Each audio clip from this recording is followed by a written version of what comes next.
In May of this year, in unseasonably cold weather, I set out with a workshop group for 4 nights of camping in some of the most remote mountains in the UK. The area in the far northwest of Scotland is known as Fisherfield, and its most iconic peak, Evasion, was to be the main goal on night 3 of our trip. This video covers the first 2 days of our trek along a route I'd never walked before, starting on an excellent 4x4 track along the beautiful River Gruned, but soon progressing onto steep, off-path terrain. Whilst the hiking on the first day in particular was tough, with all of us suffering a little from a lack of fitness post-lockdown, it was wonderful to be back in the mountains, making new friends and taking in new scenery. We're there.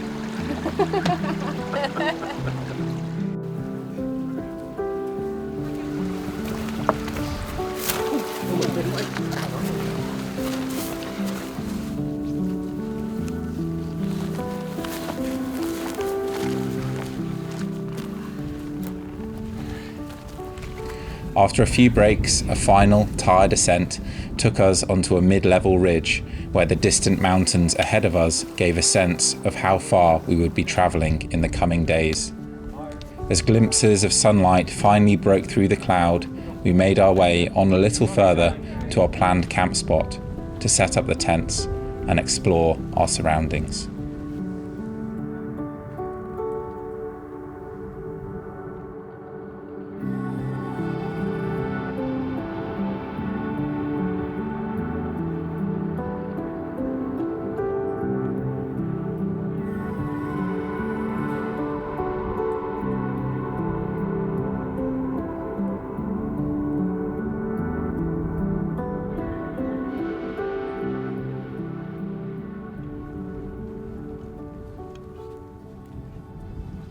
So we're here in the mountains of Fisherfield, and it's been about a 14-kilometre hike to get here, so a pretty long route with heavy packs, and everybody in the group is pretty tired now, but check out that view behind me. It's pretty exciting just being out here in the mountains with these amazing views, and I'm just trying to shoot this boulder here to my right to incorporate that into the scene behind me.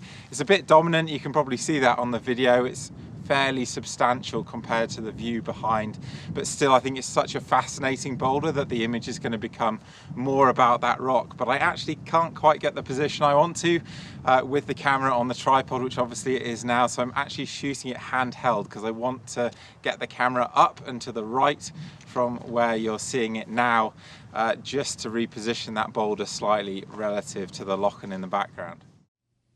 I'm going to show you 3 versions of this image to explain my compositional thinking both at the time and now. So these are all unedited, but this was the first photo that I took. And there were really 2 things I was concerned about. The first was the scale of the rock relative to the background. I thought that it might overwhelm the scene as a whole, but actually as an image of geology, as an image of the rock, I think the scale here is about right, showing it within a wider setting. Obviously, if I wanted to make a shot that's more about the landscape, then I might want the rock to be smaller. But I think at this scale, with the lovely textures and colors that it has, it actually works very nicely. Secondly, I was worried about the positioning of the rock, and that's in 2 respects. So there's a proximity issue potentially between the rock and the Lochen, and there's also this large area of grass towards the bottom right, which I felt at the time would throw the balance of the image off. So the first thing I did was try to get higher to create some separation between the rock and the Lochen, but you can see another little rock starts to appear behind that main stone, and the profile of the rock is actually less appealing. It doesn't quite have this effect of looking towards the Lochen that original scene did. So I then tried to move a little bit further off to the left and get a bit lower to close down on that gap again. But at this point, the profile of the rock is really spoilt. I didn't like it nearly as much. So when I got back home, I actually decided that the first version was the best version. And I really couldn't be happier with this image once I'd applied some edits. So added a bit of vignetting, darkened down the sky, added some contrast, and slightly lifted the brightness of the rock and saturated it ever so slightly to bring out some of those pinks and reds there. And I really think it does the scene some justice. So I thought I'd be going back to photograph this scene again, but actually I'm very pleased with how this came out. There's lots of detail in there too, so it should make a nice print, but hopefully it's also going to end up in a book of Fisherfield, which I'll be talking more about as I go through these videos. And that was all the photography we managed that evening because the cloud came down and the rain came in. So we had a pretty cold night in the tent. I didn't sleep too well actually, and woke up the following morning to more clouds. So it wasn't until 9 a.m. that we actually got out, and we started by photographing the tent, which is something I always like to do when I'm camped in a new spot. So I did get a shot of the tent that I quite liked. And then I set about trying to find some compositions of the landscape. But I really struggled. My head wasn't quite in it because I was tired physically and from a lack of sleep as well.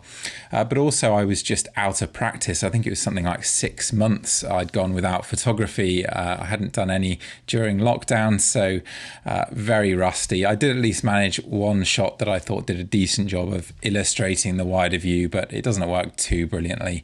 So I headed back to the tents and we all packed up, and we walked down to the Lochen and then back up the other side and onwards for our day. So I think I'll pick this up again when we actually arrive in the evening, but here are some video clips and some photos that I did take along the way.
Honestly, I was like, what are you doing on the floor? He was like, oh, I just slipped. It was me, like.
Hello from not far from our campsite here in Fisherfield. This is actually day 2, so we've hiked probably 25 kilometers, something like that so far.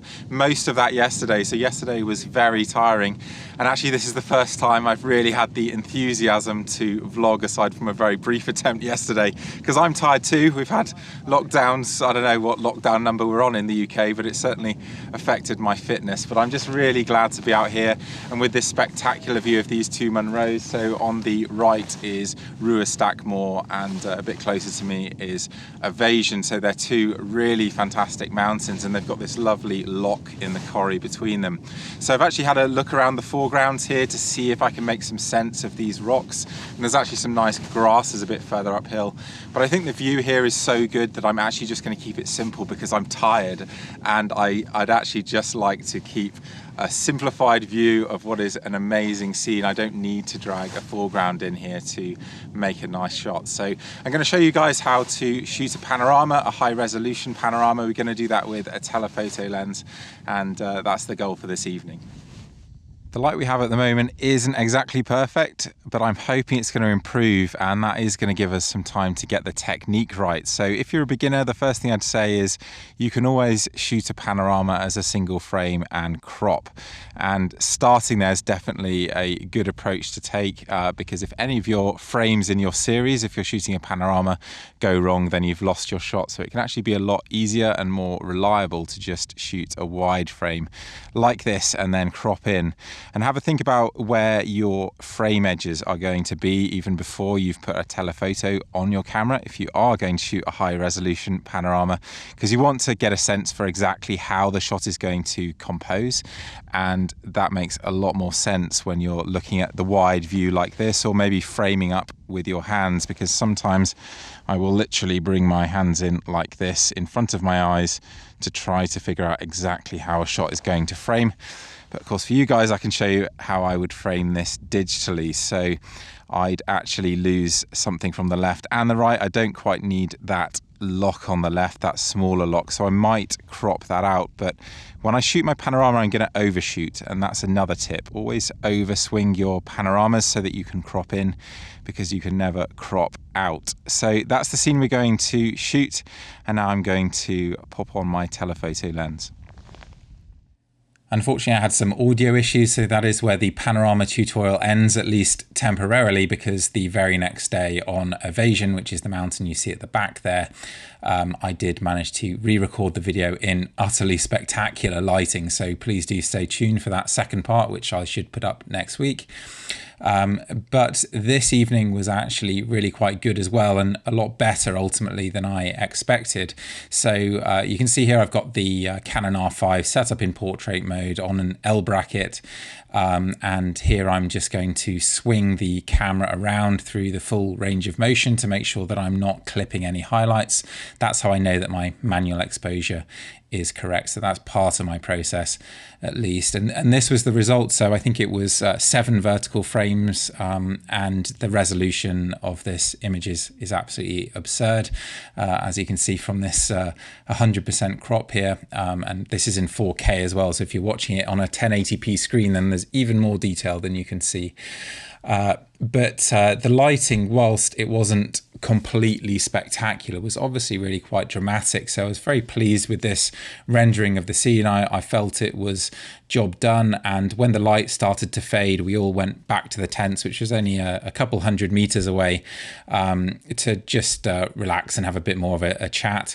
And as we did so, the clouds started swirling around, and we took some photos of the tents, and you can just see some light starting to break through on the bottom right hand side of the frame, and that light would ultimately make its way up onto the mountains as the cloud broke up, which of course resulted in us all frantically trying to capture that moment. And for me, that meant going back to a scene that I was already confident shooting to make the most of this really beautiful lighting, and this was the result. So because the cloud and light was changing so rapidly, I didn't shoot this with my telephoto lens. This is with the 24-105, and it's just 2 horizontal frames. So that's another idea. If you're shooting a panorama under time pressure, don't faff around trying to get an ultra high resolution 200 megapixel image and then miss the moment.